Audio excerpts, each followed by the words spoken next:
Hello everyone. हमने last chapter में देखा था कि कैंग से मिलने के लिए मिस्टर पार्क आते हैं तो वह हवा के झोंके से आहाजीन के फेस को देख लेते हैं और उसे देखते हुए सोचते हैं कितनी डेलिकेटेड फेस और बॉडी है। मैं शायद फिर उसके बाद वह कैंग को आहाजीन को इस तरह से देखते हुए सोचते हैं अब यह क्या है। उसके बाद सीन शिफ्ट होता है और हमें कुछ दिन बाद नाइट का सीन दिखाया जाता है। आहाजीन बर्तन साफ कर रहा होता है और फिर वह अपने पसीनों को पोंछते हुए और हाँफते हुए सोचता है उस दिन के बाद मैं बॉस के रूम में नहीं गया हूँ, इसलिए मैं ठीक से सो नहीं पाया, मैं बहुत थक गया हूँ। तभी आहाजीन अपने बर्तन साफ करने के बाद हाथ को पोंछते हुए वहां से जाने लगता है। तभी उसे सामने कैंग दिखाई देता है तो वह कैंग को वो करते हुए कहता है हेलो सर, और फिर वह कैंग को क्रॉस करते हुए वहां से जाने लगता है।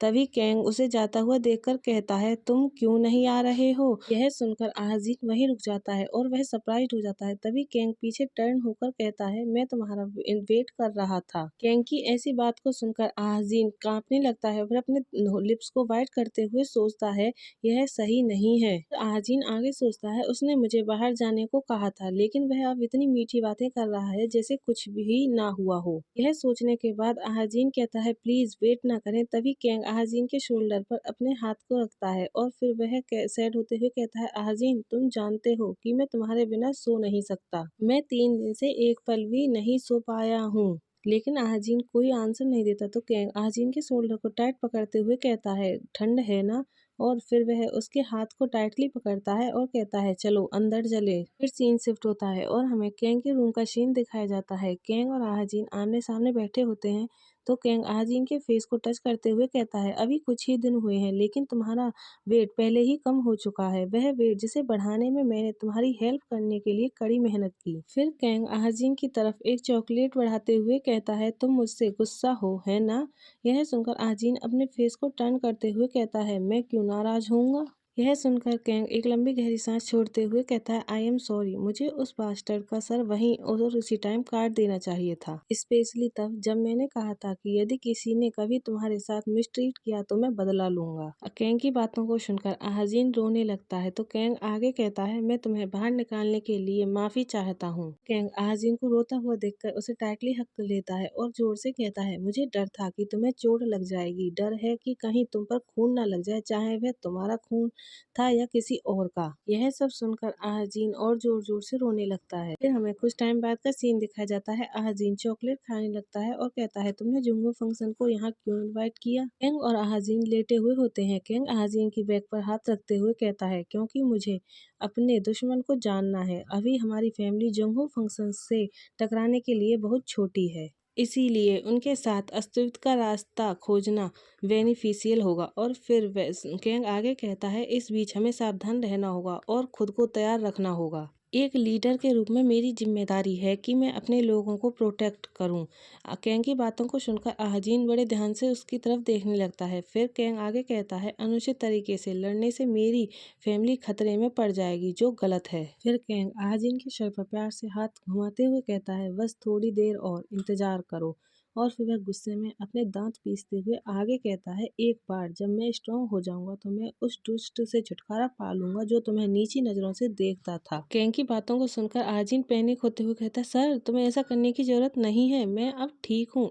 इसके अलावा मैं उसकी वजह से नाराज नहीं था, बात सिर्फ इतनी है कि तुमने जो कहा था मैं उससे थोड़ा परेशान हो गया। यह सुनकर कैंग आहाजीन के फेस पर हाथ रखता है। आहाजीन आगे कहता है वह मेंस मेरे लिए कुछ मायने नहीं रखता, जब तक तुम मुझे चोट नहीं पहुंचाते तब तक सब कुछ ठीक है। यह सुनकर कैंग आहाजीन की तरफ देखने लगता है। आहाजीन ब्लश करते हुए आगे कहता है क्योंकि तुम ही एकमात्र पर्सन हो जो मायने रखता है। और फिर आहाजीन जल्दी से चॉकलेट खाने लगता है। आहाजीन की बातों को सुनकर कैंग आहाजीन के फेस को अपने हाथों से पकड़कर ऊपर की तरफ करते हुए स्माइल करते हुए कहता है आई लाइक यू आहाजीन। कैंग के मुंह से यह सुनकर आहाजीन थर्प्राइड हो जाता है और उसकी हार्ट बीट बढ़ जाती है।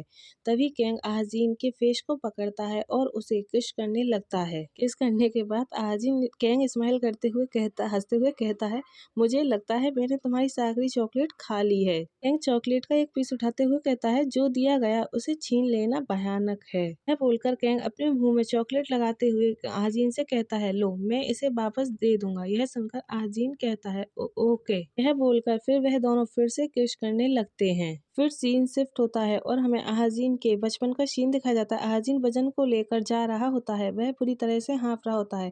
तभी उसके हाथ से वह थैला नीचे गिर जाता है और आजीन लंबी लंबी सांसें लेने लगता है। वहाँ पर एक बॉय आता है और वह आजीन के सर पर हाथ मारते हुए कहता है, जल्दी करो, क्या तुम। यह सुनकर आजीन उसकी तरफ देखता है और कहता है, सॉरी। और फिर वह उसके पीछे वजन फिर से लेकर जाने लगता है और वह वो खाते हुए आगे जा रहा होता है। यह देखकर आजीन सोचता है, जिनसू ग्रोसरी का सामान लाना जिनसू का काम है, जो तो मुझे क्यों करना होगा। तभी लिटिल आजीन को याद आता है कि जिनसू का भाई उसे पकड़ कर मारते हुए कहता है, तुम्हें जिनसू के नौकर हो, इसलिए तुम्हें वही करना होगा जो वह कहे। और फिर वह उसे बहुत जोर जोर से मारने लगता है और कहता है, तुम्हें पता है क्यों? क्योंकि वह मेरा भाई है और तुम एक बर्थलेस फूल हो। यह सब याद आने के बाद हमारा लिटिल आजीन जल्दी जल्दी से उसके पीछे जाने लगता है और सोचता है, अगर मैं फिर से जिनसू के भाई से नहीं पिटना चाहता तो मुझे ओबीडेंट बने रहना होगा। तभी आजीन देखता है कि जिनसू गलत रोड पर जा रहा है तो वह सोचता है, वेट, वह रोड कारों के लिए है। तभी वह आवाज देने के लिए कहता है, जिन। तभी वहां पर एक कार आती है और जिनसू का एक्सीडेंट हो जाता है। यह देखकर आजीन बैग को फेंककर जोर से चिल्लाते हुए भागता है, जिनसू।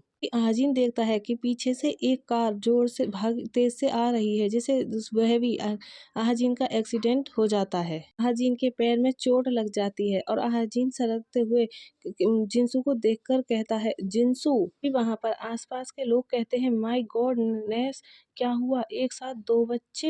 यह देखकर आजीन फिर से जिनसू की तरफ देखते हुए कहता है, जिनसू। तभी जिनसू अपनी दोनों आंखें खोल लेता है। को इस तरह से देखकर आजीन की आंखें एक साथ खुल जाती हैं। आजीन यह सब सपना देख रहा होता है।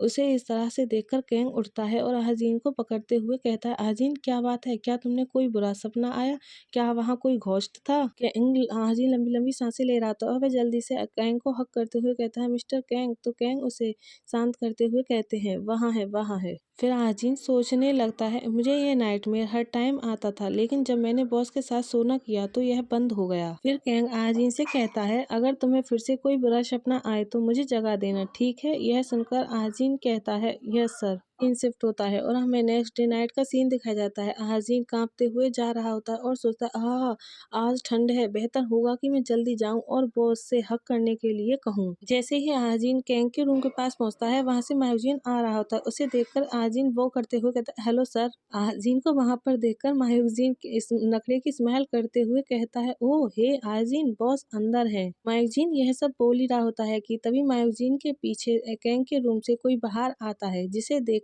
आजीन बहुत बुरी तरह से शॉक्ड हो जाता है और वह वहीं पर पोज हो जाता है। जिसे देखकर आजीन कहता है, चोई जिन जो, यह वही पर्सन है जिसने कैंग की जान बचाई थी और यह जिनसू का भाई है। गाइस, यही हमारा चैप्टर लास्ट होता है। आई होप आप सब लोगों को पसंद आया होगा। पसंद आया हो तो लाइक, सब्सक्राइब, कमेंट